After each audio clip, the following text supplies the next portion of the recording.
In the show today, you will learn how to accelerate sculling skill for people who show potential. Feel the grip of the oar handle, smooth yet firm in your hands.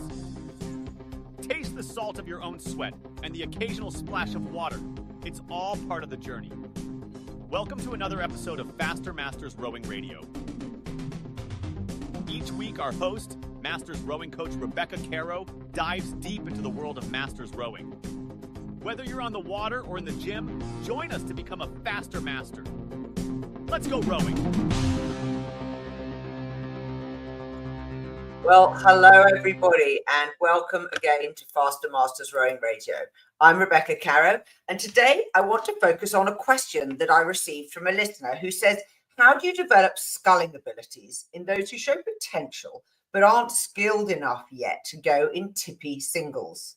And how do you do this without overusing your team's skilled scullers who'd like to get a good, solid training row in rather than always teaching others in a double? What a great question. What a classic masters rowing problem. We're all in it together. So many of us learned to row as adults. So there's often a really strong kind of pay it forward mentality that you know that you were helped out when you were a beginner. And so you feel obliged to help out others as they are learning. And yet you see a couple of people who you think that you can accelerate, who can get a bit better, a bit quicker. And what can you do to help them? Well, let's start with the statement that they aren't skilled enough to go in tippy singles yet. So that tells you, you know exactly what stage of learning these people are at. Let's then have a think about alternatives. Beginners generally can't do a few core things. Firstly, they're not consistent on their hand heights. You'll find that they're sculling with right over left and left over right.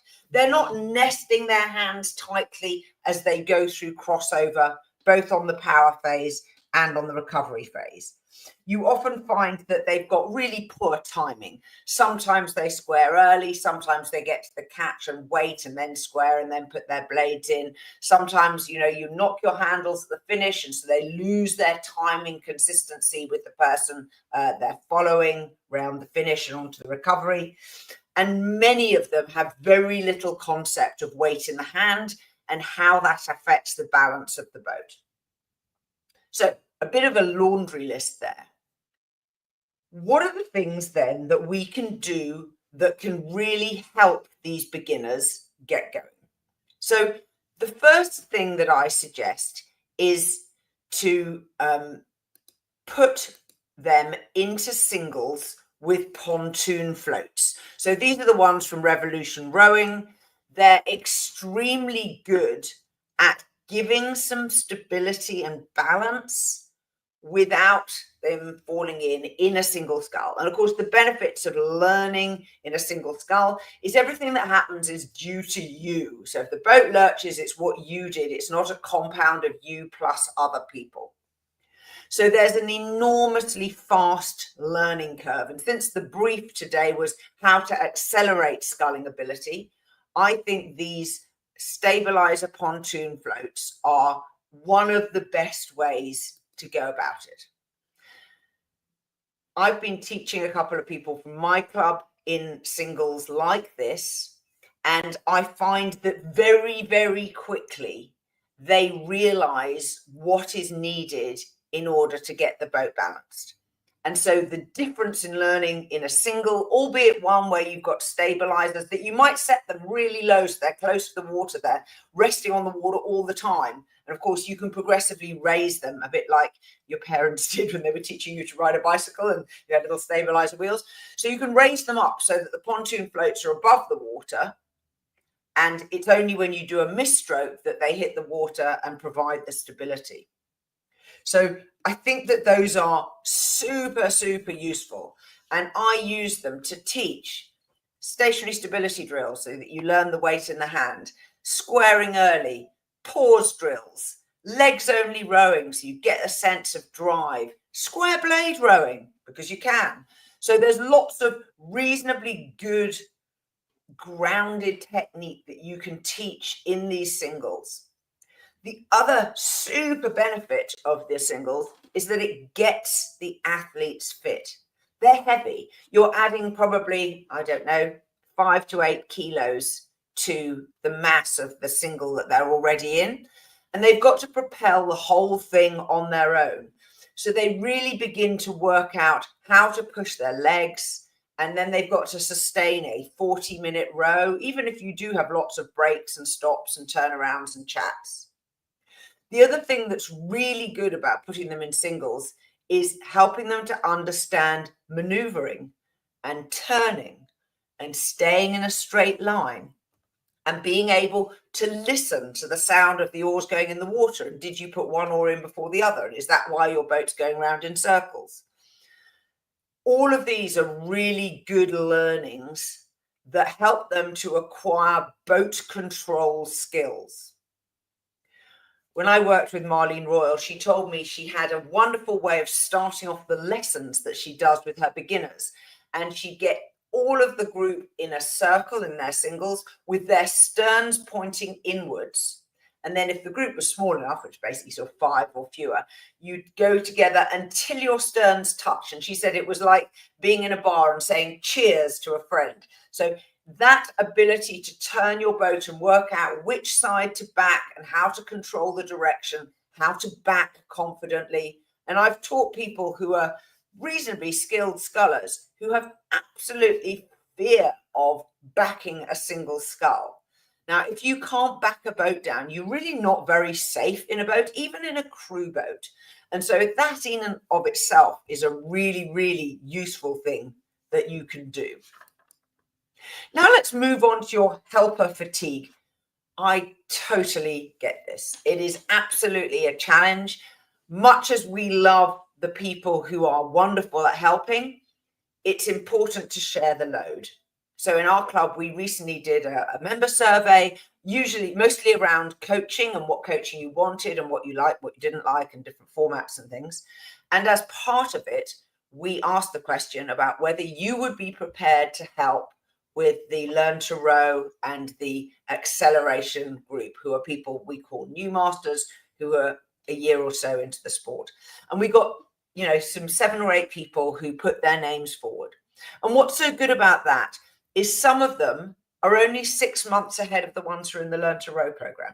They only did the prior Learn to Row program, and yet they're beginning to see how much they already know, and they're prepared to sit in the double, sit in the quad with beginners to help them along. So firstly, find new people who can do it. And when you do, mostly the thing they'll be frightened of is not knowing what to say or what to do. So write a decent lesson plan and explain, we are going to go on the water. And the first thing we're going to do is we're going to do the pick drill with square blades. Then we're going to stop. Then we're going to do it again with feather blades. Then we're going to stop. Then we're going to do these pause drills. Like, do you know how to call it? Talk about how to call consistently so that people know which stroke to pause on, what to look for to see if your beginners are in the right positions. And honestly, once they've got that, and you might want to write it out on a little bit of paper for them, most of them know how to do it themselves. And so then they become quite confident sitting in a boat with beginners. Let's look at more aspects of helper fatigue. There are certain sorts of outings that really work in mixed ability boats. And for me, the best of these is power strokes, getting some load bearing strength training in the boat, because you do power strokes with half the crew sitting the boat level and half rowing. So if you're with a less skilled person, you get a good workout because you're working hard in a stable environment. And it also helps them work hard in a stable environment. And that helps to get them fit. And getting them fit is another parallel benefit that you cannot do until they have the sculling ability to handle the oars without constant thought. So I think that's one really useful type of outing. The second types of outings that work are ones where you are learning a new skill yourself. So say you want to learn how to steer, how to tow steer, or if you want to learn how to be in the bow, or you want to learn how to do the calls for the crew in a clear way so that everyone understands, go in the crew with the less experienced people and use that outing to advance your own skills in these type of areas. Stroking a boat is another good skill that you can learn well in a boat full of beginners, because they're not critical. They're not going to be growling at you the whole time when you're a little bit inconsistent, but it gives you the chance to spend time thinking about yourself. The person who's calling or steering in the bow will be giving the instructions, will be keeping an eye on the technique of the people behind you. If you're in a sweet boat, you want to learn to row on the other side, offer to be the stroke. Go and stroke it from whichever side so that you can practice your own technique in a slow moving boat where you can really focus on yourself. You have to obviously self-coach, but it gives you something that you can take away from the outing that's not as the questioner asked, a solid training row on your own. So I think there are some things that you can do alongside beginners in mixed ability crews. And so I think focusing your lessons on things that will help get them fit, get them more skilled in their own blade handling, and then sharing the load among the people in the club who aren't the people who are always stepping up to help is another great way of building your club spirit, helping more people see that actually they can be really useful in showing others how to learn to row, and freeing up time for the regulars to go and do something that's more aligned with what they want to do. Till next time. We are part of the Rowing Chat Podcast Network. Please tell your fellow rowers about the show. If you've learned just one helpful thing from today's episode, please consider supporting the show for as little as $1 per month by visiting fastermastersrowing.com/podcast.